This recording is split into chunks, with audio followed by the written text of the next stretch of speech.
Hello, I'm here to talk about Boris Johnson.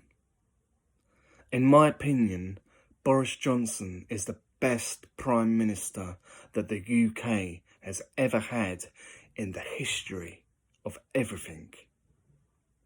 The decisions that he's had to make over the past 2 years, the start of the pandemic, all through the pandemic, none of those decisions could have been easy.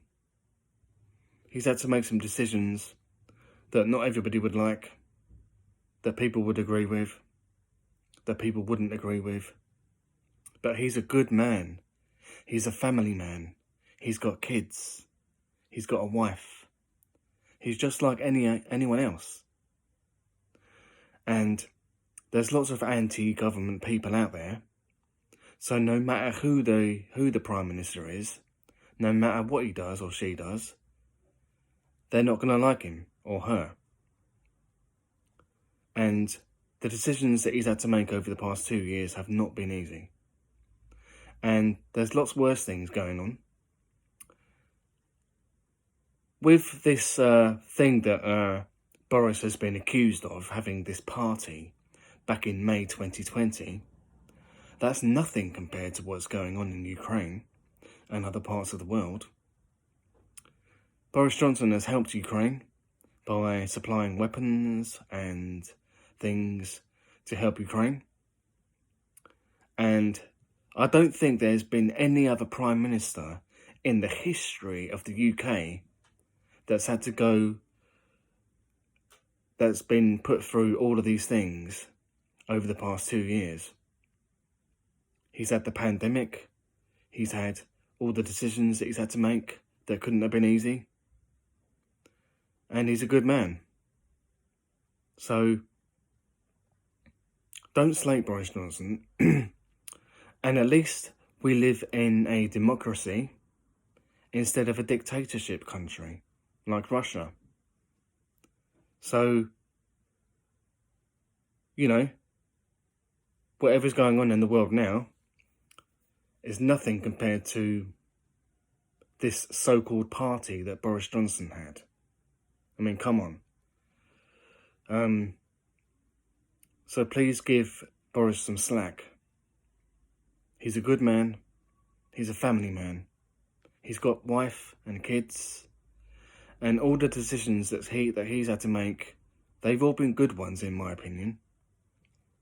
So, there's worse things, isn't there? And I love Boris Johnson. So no matter what anyone else says, I like him. And he's the best Prime Minister that we've ever had in the whole of the UK. No other Prime Minister has had to go through what he's been through over the past 2 years. The start of the pandemic, all the decisions that he's had to make, which couldn't have been easy. But he did them all for the right reasons. If we didn't go into lockdown, there would have been thousands more people dying. And I know that there's lots of anti-COVID people out there that don't believe in the virus. Oh no, there's no virus here. So it's all a load of bullshit. Well, it's not.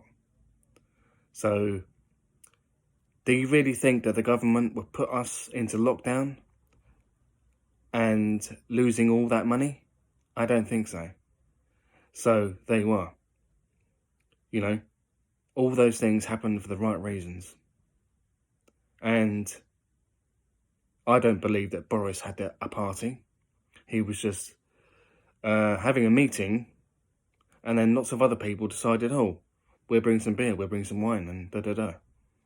So, and there's lots of anti-Boris people that could just make out that he had a party, so he gets into trouble.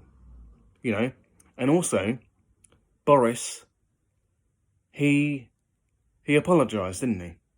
Right? He apologised. He knew that he did wrong. Right? And most other Prime Ministers in the past, they would have tried to have got out of it, wouldn't they have? They would have tried to get out of it and the rest of it. So at least he actually apologised for something that he didn't even do. So, cut the man some slack. Right? I know there's lots of people that don't like him, but, you know, I'm pretty sure there's lots of people that do like him. And I'm one of them. He is a good man. And not only that, he's got a good sense of humour. He knows how to have a laugh. He knows how to have a laugh. He is a good person. So just cut him some slack, please. Just remember what he has had, the decisions that he's been faced with, and all the things that he's done over the past 2 years. And what he's doing now as well for Ukraine. So, cut the man some slack, please. Thank you.